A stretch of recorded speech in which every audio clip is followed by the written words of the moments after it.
the Russians continue their invasion of Ukraine, an official with the McCain Institute here in the Valley is speaking about late Senator John McCain's work with the Ukrainian people. He says John McCain always supported democracy around the world, adding that sanctions alone will not end this war. Fox 10's Irene Snyder joins us live tonight with details. Irene.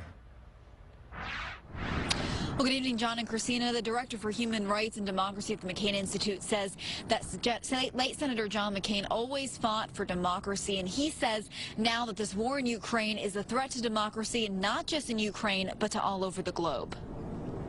The brazenness of the attack, I think the general consensus was that he would invade, but it wasn't necessarily part of the plan to invade and take over the whole country and try to do it so swiftly. Director for Human Rights and Democracy with the McCain Institute, Paul Fagan, says for years the late Senator John McCain supported the freedom of the Ukrainian people, which now is under threat as Russia invades the country. He, for years, went to the front lines of Ukraine, starting back in 2014, 2015, visiting Ukrainian troops, visiting the front line, showing the world what was going on. So he was certainly one of the lead statesmen, whether in the United States or around the world, showing what the Ukrainians were already doing. Fagan calls the sanctions the U.S. has placed on Russia some of the most severe he's seen in our nation's history. They're going after banks, they're going after Putin, they're going after the oligarchs, they're going after, almost every aspect of the Russian economy.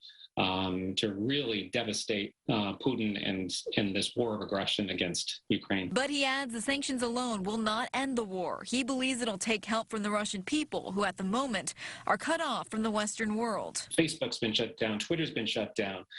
So much of what's going to happen is going to depend on how the Russians will react internally. Ukrainian journalist Mark Savchuk spoke to Fox 10 from a bomb shelter in Kyiv.